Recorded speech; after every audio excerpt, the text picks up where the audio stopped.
벌써 11월 첫째 주, 이제 2020년이 2달밖에 남지 않았습니다. 굉장히 올해는 한 것이 아무것도 없는 것 같은데 굉장히 시간이 빠르고 예외 없이 시간이 지나가는 것이 참 두렵습니다. 중국의 춘추전국 시대에 예양이라는 사람이 있었습니다. 그는 여러분 혹시 중국의 고사성어 중에 칠신탄탄이란 말 들어보셨어요? 칠신탄탄. 오칠자에, 몸신자에, 삼킬탄자에, 숫탄자. 그러니까 옷나무, 옷으로 몸을 칠하고 타오르는 숲을 삼킨다는 말입니다. 이게 무슨 뜻일까요? 중국의 춘추전국 시대에 이제 예양이라는 사람이 있었는데 그는 지백이라는 왕을 충성스럽게 섬겼다고 합니다. 그런 중에 이 지백 왕이 전쟁 중에 그 원수, 조양자라는 다른 왕에게 죽임을 당합니다. 자기를 신하로 인정해 주었던 주인이요, 자기가 섬겼던 왕인 지백의 복수를 위해서 예양은 그 조양자를 죽이기로 굳게 다짐을 했다고 합니다. 예양은 복수를 하기 위해서 자기 이름을 바꾸고 그 신분도 노예로 변장을 해서 왕이 있는 왕궁에 들어가서 조양자를 죽이기를 호시탐탐 노렸습니다. 그렇지만 결국 군사들에게 잡히게 됩니다. 잡혀온 그를 향해서 조양자가 신문을 하면서 이 사람이 바로 전쟁에 죽은 지백 왕의 신하고 그 원수를 갚기 위해서 자기를 죽이기 위해서 왕궁에 들어왔다는 것을 듣고 큰 감탄을 합니다. 그런데 풀어주었다고 합니다. 그렇게 풀려났지만 예양은 원수를 갚지 못한 것, 내가 너무 부족하다. 그래서 오늘 나온 말처럼 자기 몸에 옷을 칠해서 마치 자기 피부가 문둥병처럼 되게 만들고 또 목소리가 똑같기 때문에 숫덩어리를 삼킴으로써 그 목소리를 바꾸었다 그럽니다. 그래서 그 부인도 못 알아보고 친구들도 못 알아볼 정도가 될 정도 자기 몸을 망가뜨렸다고 합니다. 복수를 다짐합니다. 그런 다음에 거지처럼 저작거리에서 누비다가 마침 그곳에 외출을 나온 그 조양자, 왕을 저격하기 위해서 다리 밑에 숨어 있었지만 다리를 건너던 그 조양자의 말이 놀라는 바람에 소동이 일어나서 다시 잡히게 됩니다. 조양자는 죽은 지백 왕을 위해서 자기 몸까지 망가뜨리는 목소리까지 바꾼 그 예양의 충성심에 감동을 했지만 이미 자기를 2번씩이나 죽이려고 했기 때문에 살려둘 수는 없었습니다. 자기의 죽음을 직감한 예양은 왕한테 청을 합니다. 자기가 비록 당신을 죽이지 못했지만 왕께서 왕의 겉옷을 나한테 주신다면 내가 왕 대신 베어버릴 수 있도록, 그래서 내가 죽은 다음에 저승에 가서 자기 주인한테 할 말이 있을 것 같다는 소원을 말합니다. 그 말을 들은 왕은 겉옷을 벗어주었고 예양은 칼로 그 옷을 3번 벤 다음에 자결을 함으로써 끝까지 자기 주인 지백에게 충성을 다했다는 이야기입니다. 저는 이 이야기를 군복무할 때 20대 초반에 처음 읽었는데 그때 이 글을 읽고 마음이 뜨거워지고 과연 남자라면 이 정도 기백이 있어야 된다고 생각했던 기억이 있습니다. 그리고 정말 내가 충성할 수 있는 사람은 누구인가라는 생각도 해봤습니다. 참 자기를 인정해주는 단순한 사람을 위해서 목숨까지 아끼지 않는 그 예양이라는 사람 참 멋있다. 그런데 그 이야기를 생각하면 생각할수록 정작 예양의 인생은 어떤 인생이었는가? 복수나 원수를 갚는 것 같은 주제는 우리나라나 중국이나 일본이나 흔히 들은 주제입니다. 어려서부터 이런 얘기들을 책이나 영화를 통해서 많이 보고 접했습니다. 그런데 정작 그 속에 화를 품고 복수심을 품고 사는 그 사람의 인생은 얼마나 불행하고 불쌍한 인생인가를 한번 생각해 봅니다. 평생 복수를 위해서 누군가의 원수를 갚기 위해서 자기 자신을 극도로 절제하는 삶을 살고 스스로 불행하게 만들고 그 마음에는 안식도 없고 가족도 돌아보지 못하는 상태에서 누군가를 향한 증오, 분노, 화로 그 마음이 불타오른다는 것이 얼마나 비참한 것인가 생각을 해봅니다. 오늘 우리가 읽은 성경의 그 성경 구절마다 이제 한글이나 영어 성경에 그 단락 위에 조그만 소제목이 있습니다. 오늘 본문의 소제목은 노하지 말라라고 제 성경에 써 있고요. 영어 성경에는 anger, 라고 나와 있습니다.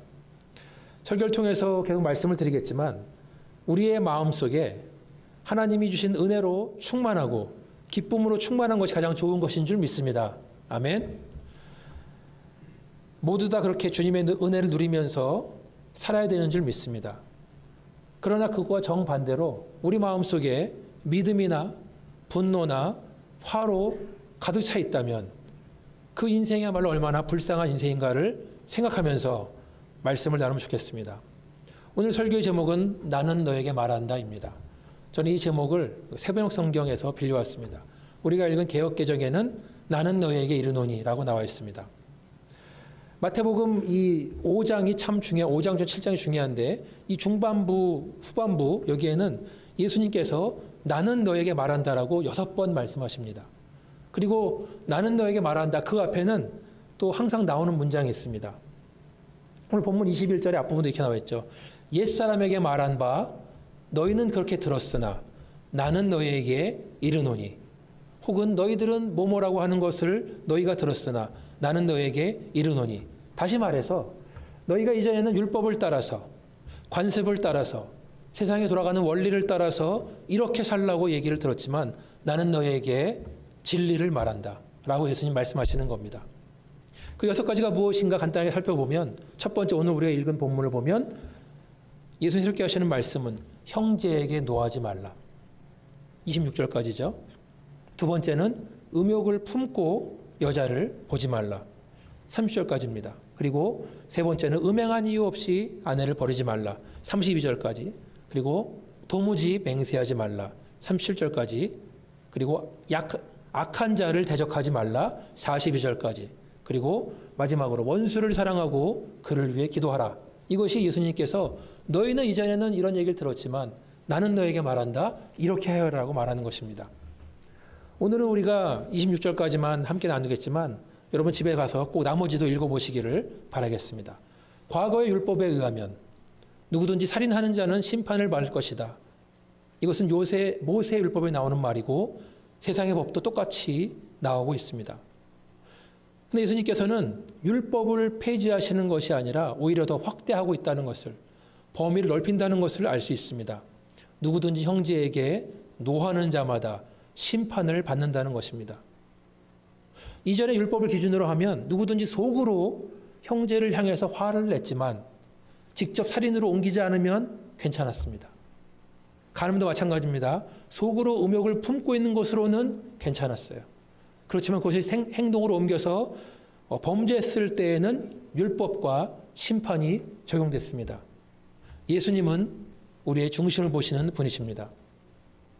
비록 살인을 저지르지 않았을지라도 간음하지 않았을지라도 아무 이유 없이 아내를 버리지 않았을지라도 마음으로부터 죄를 지었다면 그것은 실제로 범죄한 것과 똑같다고 말씀하시는 겁니다.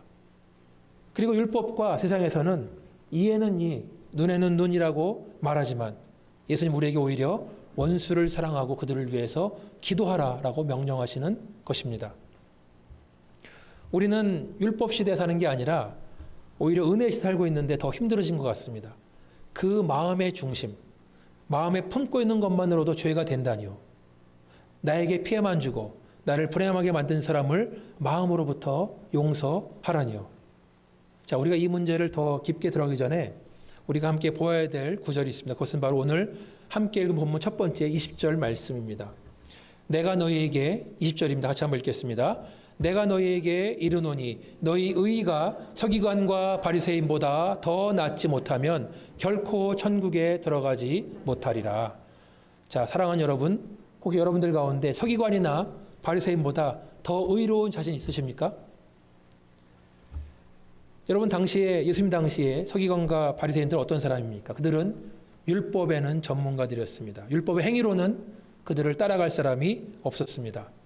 아주 거룩해 보이는 사람들, 하나님과 가장 가까이 있는 것 같은 사람들, 회당이나 시장을 돌아다니면서 사람들의 죄를 지적하고 정죄하고 자기들은 완벽하게 율법을 지킨다고 자부하던 사람들이었습니다. 율법의 행위로는 그들을 따라갈 사람이 없다는 것입니다.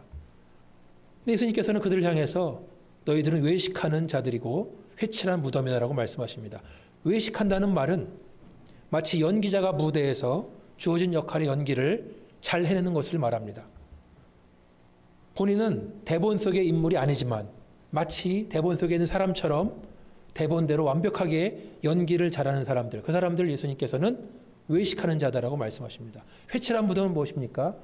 그 무덤 속에는 시체가 썩어 들어가고 있지만 그 겉을 아름답게 꾸며서 마치 아름다워 보이는 것 같은 그것을 말하는 게 아니겠습니까? 우리의 종교 행위나 활동을 기준으로 본다면 서기관과 바리새인을 절대로 따라갈 수 없습니다. 우리가 율법을 우리의 기준에 맞춰 신앙생활 한다 보면 행위로 신앙생활하는 사람들, 다른 사람에게 보여주기 위해서 연기하는 사람들을 따라갈 수 없다는 말씀입니다. 그리고 그것이 비참한 삶인 줄 믿습니다. 그런데 하나님께서는 우리가 온전하기를 원하십니다. 마태복음 5장 48절은 아까 6가지 그 이야기의 결론이라고 볼 수 있는데요. 성경을 펴신 분들은 한번 같이 읽겠습니다. 그러므로 하늘에 계신 너희 아버지의 온전하심과 같이 너희도 온전하라.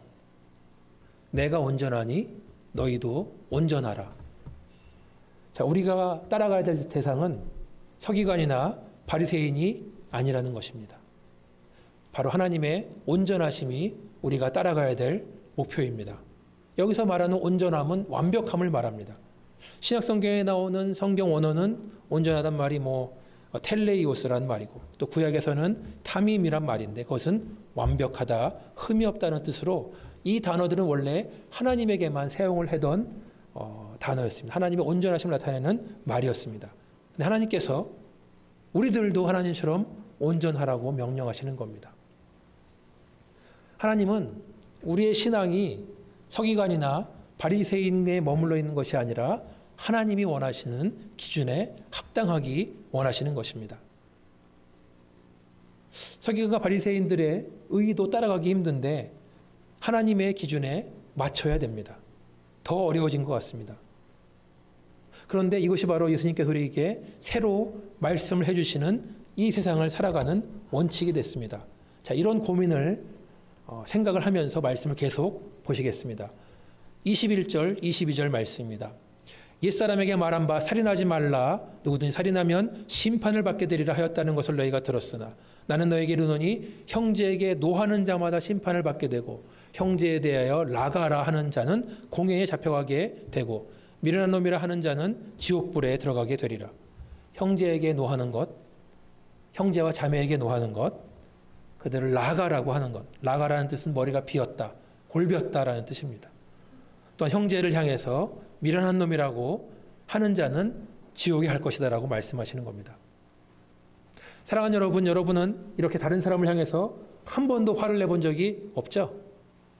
누굴 향해서 골비었다, 미련하다라고 조롱해 본 적이 한 번도 없죠? 그런 분들 손 들어보시기 바라겠습니다. 네, 한 분도 없는 걸 보니까 아주 솔직하신 것 같습니다. 화를 낸다는 것. 여러분이 평소에 저를 보시면서 어떻게 생각할지 모르겠지만 혹시 여러분들이 저를 향해서 홍 목사님은 인격이 좋다라고 생각을 한다면 제가 운전한 자동차 옆에 한번 앉아보시기를 바랍니다. 착각이었다는 것을 당장 알게 될 것입니다. 저도 찬송가를 부르면서 운전하다가 누군가 위험하게 확 껴들면 아니면 답답하게 이렇게 속도를 안 내는 운전자가 앞에 있다면 못 참고 소리를 지르는 광경을 보게 될 것입니다. 또 실망도 하게 될 것입니다. 근데 우리가 화를 낸다는 것, 분을 내는 것에 대해 생각할 때 가장 먼저 기억해야 될 것은 주변 환경 때문에 우리가 화를 내는 것이 아니라 바로 내 문제 때문에 내가 화를 낸다는 것입니다. 내 문제 때문에. 내가 마음속에 화를 품고 있기 때문에 어떤 상황에 처했을 때 화가 폭발하는 것입니다. 나의 내면 속에 있는 아직까지 해결되지 않은 문제가 있기 때문에 누군가 그 뇌관을 건드리면 폭파한다는 것입니다. 다시 말해서 똑같은 상황 속에서 어떤 사람은 화가 폭발하고 어떤 사람은 대수롭지 않게 넘어간다는 말씀입니다. 전도서 7장 9절을 함께 보겠습니다. 전도서 7장, 자, 시작. 급한 마음으로 노를 바라지 말라. 노는 우매한 자들의 품에 머무름이라. 자, 우리가 살면서 화를 낼 수 있습니다. 그것은 자연스러운 인간의 본능입니다.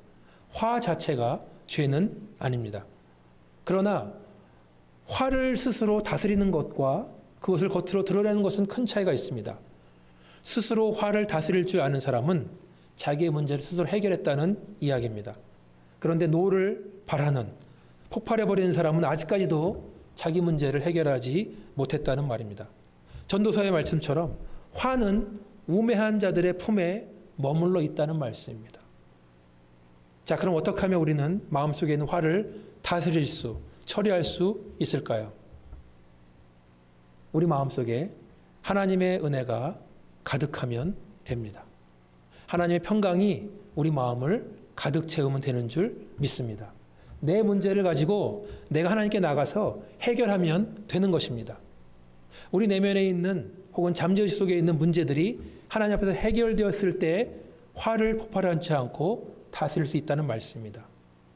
여러분들 예수님께 도와달라고 매 순간 기도하시기를 바랍니다. 우리가 살아가면서 우리를 자극하고 우리를 괴롭히는 환경들은 계속 있을 것입니다. 고속도로에 차가 껴드는 것, 누군가 나를 기분 나쁘게 하는 것, 어떠한 말이나 분위기가 나로 하여금 과거에 괴로웠던 순간으로 이끌 수 있는 이유들은 앞으로도 우리 인생에서 계속 나올 것입니다. 문제는 내가 내 마음을 어떻게 다스리는가가 중요합니다. 에베소서 4장 26절을 보면 같이 읽겠습니다. 시작. 분을 내어도 죄를 짓지 말며 해가 지도록 분을 품지 말고. 자, 우리가 분을 내는 것, 화를 내는 것은 자연스러운 것입니다. 누구나 약한 부분이 있습니다. 문제는 화가 나는 그 순간에도 죄를 짓지 않는 것입니다. 우리는 분은 낼 수 있으나 죄를 짓지 않을 수는 있다는 것입니다. 다른 사람에게 나의 분노를 쏟아버리는 행위, 특별히 가족이나 아이들에게 폭발하는 사람들이 많이 있습니다. 1분만 참았으면 되었을 것을 그걸 참지 못하고 말이나 행동으로 얼마나 사랑하는 사람들에게 상처를 주는지를 모르겠습니다. 또한 내 속에 있는 그 화를 그날 해가 지기 전까지 해결하라는 것입니다. 그냥 참는 것으로 끝나는 것이 아니라 이 문제를 가지고 오늘 해가 지기 전에 해결하라는 것입니다. 누구를 때려주거나 욕설을 퍼붓는 것으로 문제를 해결하는 것이 아니라 그것은 주님의 은혜로만 된다는 말씀입니다. 어떤 신혼부부가 결혼할 때 한 가지 약속한 게 뭐냐면 서로 싸우더라도 잠자리 들기 전까지는 해결하고 잠자리 들자라는 약속을 했다는 얘기를 들었습니다. 내 속에 주님의 은혜와 평강으로 충만하다면 어떠한 시련이 와도 어떠한 상황 속에 들어가도 넉넉하게 이길 수 있는 줄 믿습니다. 그렇지만 내 속이 텅 비어 있다면, 내 마음에 미움이나 화로 가득하다면 날카로운 가시가 나와서 다른 사람을 찌른다는 말씀입니다. 주님 안에서 화를 이기시고 다스리시는 저 여러분 되시기를 주님의 이름으로 축원합니다. 아멘. 자, 이 모든 것들이 다른 사람들과 관계 속에서 나오는 것인데 하나님은 우리가 생각하는 것보다 훨씬 더 다른 사람들과의 온전한 관계를 중요하게 여기십니다. 형제나 자매를 향해서 나가라고 하는 것, 미련하다고 하는 것, 욕하는 것, 말로 상처를 주는 행위, 이 말 속에 온갖 미움과 증오와 경멸이 들어가 있는 것입니다. 칼로 베인 상처는 시간이 지나면 낫지만 가슴에 생긴 상처는 낫지 않는다는 말이 있습니다. 또 말 한마디로 천냥빚을 갚는다고 했는데 어떤 순간에 오히려 말을 하지 않는 것이 도움이 될 때가 여러분 있는 줄 압니다. 말하고 싶은 그 순간만 참았으면, 1분만 참았으면 괜찮았을 것을 브레이크가 없이 말을 막 쏟아내면서 사랑하는 사람들이나 가까운 사람들에게 얼마나 상처를 주고받는지를 모르겠습니다. 말은 눈에 보이지 않아서 금방 사라지는 것 같지만 그것은 모두 기록된다고 생각합니다. 블랙박스나 CCTV가 무서운 것이 아닙니다. 우리가 하는 말들은 눈에 보이지 않아서 사라지는 것 같지만 하나님의 블랙박스에는 모두 기록되는 줄 믿습니다. 나쁜 말을 하는 내가 먼저 기억하고 그 말을 듣는 사람도 기억하고 하나님께서 우리가 하는 모든 말들을 기억한다는 것입니다. 다시 한번 제 고백입니다. 이 말씀은 누구보다도 저를 향한 말씀입니다. 저의 고백입니다. 별 생각 없이 함부로 말했다가 나중에 그것들을 어떻게 감당할지 큰 걱정입니다. 계속해서 본문 20장 24절을 보시면 그러므로 예물을 제단에 드리려다가 거기서 내 형제에게 원망 들을 만한 일이 있는 것이 생각나거든 예물을 제단 앞에 두고 먼저 가서 형제와 화목하고 그 후에 와서 예물을 드려라. 제단에 예물을 드리는 행위는 예배를 말합니다. 그런데 예배 중간에 혹시 우리의 형제나 자매에게 원망 들을 만한 일들이 생각난다면 모든 것을 그대로 둔 채 돌아가서 그 형제와 자매에게 화목하고 돌아와서 예배를 드리라는 말씀입니다. 제가 지금 여러분에게 단 하루 시간을 드린 다음에 내일 이 시간까지 교회에 돌아와서 형제 자매에게 원망 들을 만한 일들을 다 해결하고 화해하고 오십시오라고 말씀드리진 않겠습니다. 그러나 중요한 것은 하나님께서 만약 우리 형제나 자매의 눈에서 눈물을 흐르게 만들어 버리는 그러면서 예배를 드리는 우리가 있다면 하나님 받지 않겠다는 말씀입니다. 그 문제를 먼저 하나님 말씀하신 방법으로 해결하고 오라는 것입니다. 여러분 과거에 어떤 문제로 인해서 오랜 시간 동안 연락도 하지 않고 그렇게 지냈던 사람을 찾아가서 용서를 구하고 화해하고 관계 회복하는 것이 더 어려울까요? 아니면 하나님께 거액의 헌금을 드리는 게 더 어려울까요?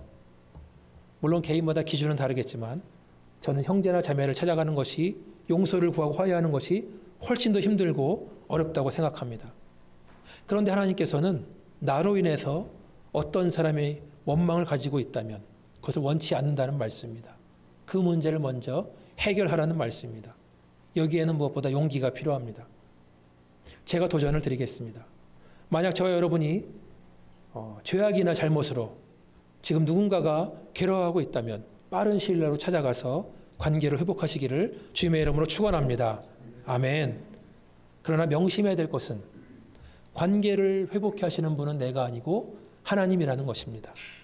우리가 용기를 내고 민망함을 무릅쓰고 노력했지만 그 결과가 혹시 성공하지 않았더라도 괜찮다는 말씀입니다. 우리가 무엇인가 바로잡기 위해서 최선을 다했다는 것이 중요합니다. 결과는 하나님께 맡기면 되는 것입니다. 로마서 12장 17절 18절을 함께 읽겠습니다. 시작. 아무에게도 악을 악으로 갚지 말고 모든 사람 앞에서 선한 일을 도모하라. 할 수 있거든 너희로서는 모든 사람과 더불어 화목하라. 하나님께서는 그 자녀인 우리들이 세상을 살면서 가능하다면 모든 사람과 더불어 화목하라고 명령하십니다. 여기서 가능하다면 할 수 있거든이란 말은 소극적인 의미가 아니라 적극적인 의미입니다. 화목하기 위해서 최선을 다하는 삶을 살라는 것입니다. 다른 사람의 화목과 하나님께 드리는 예배와는 직접적인 상호관계가 있습니다. 25절 이렇게 나왔죠. 너를 고발하는 자와 함께 길을 갈 때 있을 때 급히 사화하라. 그 고발하는 자가 너를 재판관에게 내어주고 재판관이 옥리에게 내어주어 옥에 가둘까 염려하라. 진실로 내게 이르노니 내가 한 푼이라도 남김없이 다 갚기 전에는 결코 거기서 나오지 못하리라. 그러면 안 되겠지만 우리가 살다 보면 원치 않는 소송에 휩싸이는 경우가 있습니다. 근데 성경에는 재판까지 가기 전에 빨리 화해하라는 말을 하고 있는 것입니다. 말다툼이나 불일치나 논쟁은 즉시 해결하지 않으면 나중에 눈덩이처럼 감당할 수 없을 만큼 커질 수 있는 위험한 것들입니다. 법정까지 가게 되면 양쪽 중 하나는 분명히 어려움을 당하게 될 것입니다. 그리고 어려움에 처하게 될 사람이 나라면 보통 문제가 아닙니다. 그런 일이 일어나기 전에 이 일을 수습하라는 것입니다. 26절에 보니까 내가 한 푼이라도 남김없이 다 갚기 전에 이렇게 나온 걸 봐서는 어쩌면 금전적인 문제로 소송이 진행될 수도 있습니다. 금전적으로 다른 사람이 피해 준 일이 있다면 꼭 그 문제를 해결하시기를 바랍니다. 다른 사람의 마음에 상처를 주고 그 눈에 눈물을 흐리게 했다면 더 늦기 전에 해결하시기를 바라겠습니다. 설교 중간에 말씀드린 것처럼 오늘 말씀의 결론은 마태복음 5장 48절.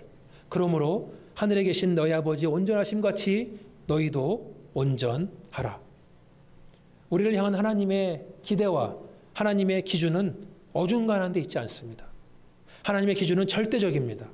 그리고 우리들의 힘으로는 그 기준에 절대로 도달할 수 없습니다. 다시 말해서 예수의 은혜로만, 예수 그리스도를 바라보는 것만으로 우리가 할 수 있는 유일한 것입니다. 우리가 매 순간마다 우리의 부족함을 인정하고 우리를 향한 하나님의 사랑을 기억하고 하나님의 기대를 기억하고 우리 스스로의 힘으로 할 수 없으니까 예수께서 도와달라고 기도하는 수밖에 없습니다. 예수님께서 우리에게 새 계명을 주셨습니다. 그것은 율법을 폐하는 것이 아니라 오히려 율법보다 강력한 것입니다. 요한복음 14장 34절 함께 읽겠습니다. 시작. 새 계명을 너희에게 주노니 서로 사랑하라. 내가 너희를 사랑한 것 같이 너희도 서로 사랑하라. 세상은 우리에게, 율법은 우리에게 이전까지는 이렇게 살아야 한다고 여러 가지로 말해왔지만 예수님께서는 우리에게 새 계명을 주셨습니다. 그리고 새 계명의 핵심은 사랑입니다. 서로 사랑. 우리가 서로 사랑할 때 우리는 주 안에서 온전해지는 줄 믿습니다. 형제를 향해서 화내는 것, 말로서 형제를 조롱하는 것, 깎아내리는 것, 무심하게 하는 말과 행동을 하나님께서 견디지 못하십니다. 왜 그렇습니까? 지금 내가 무시하고 화를 내는 그 사람도 하나님께서 사랑하시는 귀중한 자녀이기 때문에 그렇습니다. 성령께서 우리의 심령을 다스리시도록 그 자리를 내어드리시기를 주님의 이름으로 축원합니다.